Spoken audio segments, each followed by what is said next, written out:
مومن کی تو ساری زندگی ہی روزہ ہے۔ کس طرح؟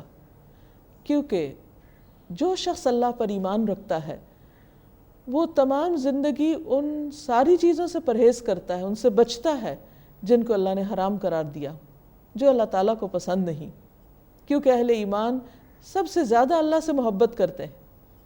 تو پھر یہ کیسے ہو سکتا ہے کہ انسان جس سے محبت کرے اس کی نافرمانی بھی کرے اور ان کاموں کو کرے جو اسے پسند نہ ہو؟ تو یہاں پر روزے کی عبادت کی فرضیت کی بات ہے، اور بتایا ہی گیا کہ تمہیں اس لیے بھوکا پیاسا نہیں رکھا جاتا کہ کوئی سزا دی جاتی ہے تم کو، یہ اس لیے ہوتا ہے تاکہ انسان کے اندر ایک قوت پیدا ہو جائے کہ وہ اپنی چوائس کے ساتھ برائی سے بچ سکے، ٹیمپٹیشن سے بچ سکے۔ پھر فرمایا ایام معدودات، گنتی کے چند دن ہیں، 10 10 10، ایک ایک عشرہ گنتے گنتے گزر جاتا ہے۔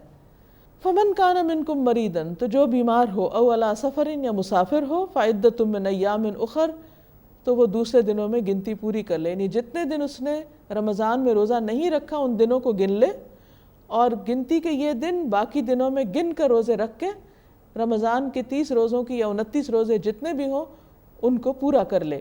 وعلی الذین یطیقونہ فدیۃ طعام مسکین، اور وہ لوگ جو روزہ رکھنے کی طاقت نہ رکھتے ہوں یا بہت مشقت کے ساتھ روزہ رکھتے ہوں، یعنی انتہائی بوڑھے لوگ یا بیمار لوگ، تو ان کے لیے رخصت دے دی گئی کہ پھر وہ ایک مسکین کا کھانا کھلا دیں۔ ہاں اگر کوئی 2 3 کا کھلانا چاہے تو اس کی مرضی، لیکن منیمم ایک مسکین کا کھانا ہے۔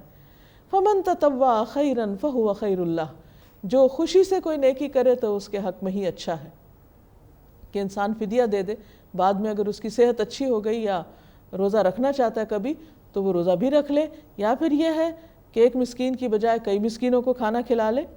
وَأَن تَصُومُوا خَيْرٌ لَكُمْ، اور یہ کہ تم روزہ رکھو یہ تمہارے لیے زیادہ بہتر ہے۔ یعنی انسان اگر یہ سمجھتا ہے کہ وہ روزہ رکھ سکتا ہے تو معمولی عذر کی بنا پر روزہ مت چھوڑو، ان کنتم تعلمون، اگر تم جانتے ہو، اگر تمہیں علم ہے۔ پھر فرمایا شہر رمضان الذی انزل فیہ القرآن، رمضان وہ مہینہ ہے جس میں قرآن نازل کیا گیا، قرآن اتارا گیا۔ کہاں سے اتارا گیا؟ لوح محفوظ سے۔ کہاں پر؟ بیت العزت میں، آسمان دنیا پر۔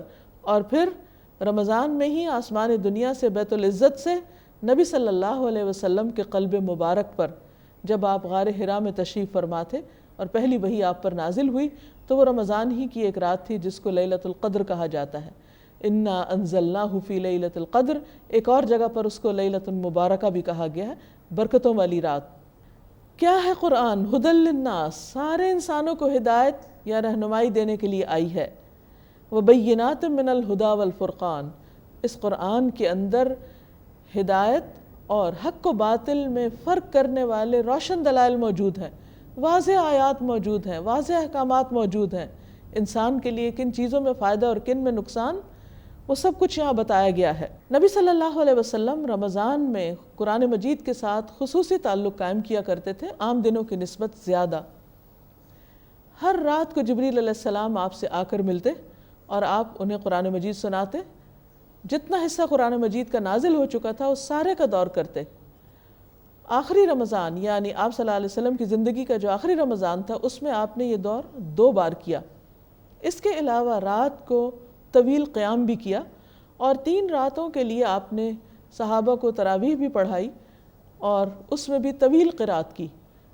اور ہمارے لیے بھی یہی حکم ہے کہ من قام رمضان ایمانا و احتسابا غفر له ما تقدم من ذنبه، کہ جو رمضان کی راتوں میں ایمان اور ثواب کی نیت کے ساتھ قیام کرے، یعنی طویل قیام کرے، نماز کی حالت میں قرآن پڑھے یا سنے، تو وہ اس کے لیے بخشش کا سبب ہوں گے، اس کے پچھلے سالے گناہ معاف کر دیے جائیں گے۔ پھر فرمایا فمن شہد منکم الشہر فلیصم، تو تم میں سے جو بھی اس مہینے کو پائے اسے چاہیے کہ روزے رکھے، یعنی روزہ اہتمام کے ساتھ رکھنا چاہیے۔ ومن کان مریضا او علی سفر، جو بیمار ہو یا مسافر، فعدۃ من ایام اخر، تو دوسرے دنوں سے گنتی پوری کر لے۔ یرید اللہ بکم الیسر، اللہ تمہارے لیے آسانی چاہتا ہے، یعنی وہ تمہیں مشقت میں نہیں ڈالنا چاہتا کہ سفر میں جہاں تمہیں کھانا نہ ملے یا مشکل میں پڑ رہے ہو وہاں تم لازم روزہ رکھو، یا بیمار ہو اور تمہیں دوا کھانی ہے تو پھر بھی تمہیں روزہ رکھنا چاہیے، نہیں، ایسا نہیں ہے۔ اتنے دن انسان بریک لے لے اور پھر اس کے بعد رمضان گزرنے کے بعد ان روزوں کی قضا دے دے۔ یرید اللہ بکم الیسر ولا یرید بکم العسر، اللہ تمہارے لیے آسانی چاہتا ہے، تنگی نہیں چاہتا۔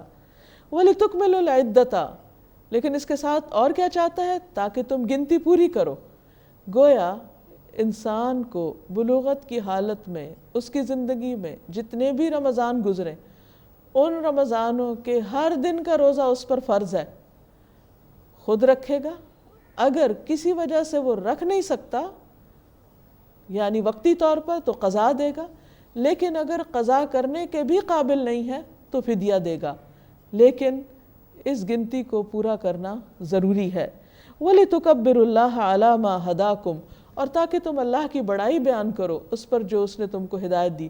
رمضان گزرنے کے بعد جب عید آتی ہے تو خاص طور پر تکبیرات بلند کی جاتی ہیں، اللہ کا شکر ادا کیا جاتا ہے، وَلَعَلَّكُمْ تَشْكُرُونَ، تاکہ تم شکر کرو۔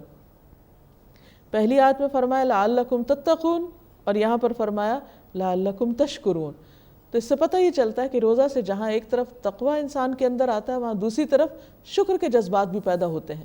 اور وہ کس طرح کہ انسان جب دن کا ایک طویل حصہ کھانا پینا نہیں کھاتا، تو روزے کے افطار کے وقت جب اس کو کھانے پینے کی نعمت میسر آتی ہے تو اسے شکر گزاری کی کیفیت بھی آتی اس کے ذریعے، کیونکہ عام دنوں میں جب انسان کھاتا پیتا رہتا ہے تو اس کو محسوس نہیں ہوتا کہ کھانا اور پینا اللہ کی بہت بڑی نعمتوں میں سے ہے، لیکن جب اس کو ایک خاصی لمبی بریک کے بعد کھانا ملتا ہے تو پھر اس کھانے پر بھی وہ شکر گزار ہوتا ہے۔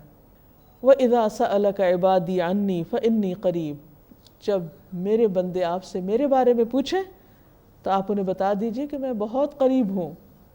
اجیب دعوت الداعی اذا دعان، میں دعا کرنے والے کی دعا سنتا ہوں جب بھی وہ مجھ سے دعا کرتا ہے، جب بھی وہ مجھے پکارتا ہے۔ دعا کا کرنا اللہ سبحانہ وتعالیٰ کو بہت پسند ہے۔ اللہ اپنے بندوں کے بارے میں چاہتا ہے کہ وہ اس سے مانگے۔ ایک حدیث میں آتا ہے، نبی صلی اللہ علیہ وسلم نے فرمایا کہ اللہ کے نزدیک دعا سے زیادہ کوئی چیز معزز نہیں۔ ایک اور جگہ پر فرمایا کہ لوگوں اللہ سے دعا کیا کرو اس حال میں کہ تمہیں اس کی قبولیت کا یقین ہو۔ جان لو کہ اللہ غافل اور بے پرواہ دل کی دعا قبول نہیں کرتا۔ تو دعا کرنی چاہیے پوری توجہ کے ساتھ اور یقین کے ساتھ، اور اگر انسان یہ چاہتا ہے کہ قبولیت ہو اس کی دعاؤں میں تو اللہ تعالیٰ نے فرمایا فَلْيَسْتَجِيبُوا لِي، انہیں چاہیے کہ یہ میری بات بھی مانا کریں، نافرمانی نہ کیا کریں۔ وَلْيُؤْمِنُوا بِي، اور مجھ پر ایمان رکھیں، اعتماد کریں، لَعَلَّهُمْ يَرْشُدُونَ، تاکہ وہ بھلائی پا جائیں، ہدایت پا جائیں، یعنی اس خیر کو پہنچے جو اللہ نے ان کے لیے لکھی ہے۔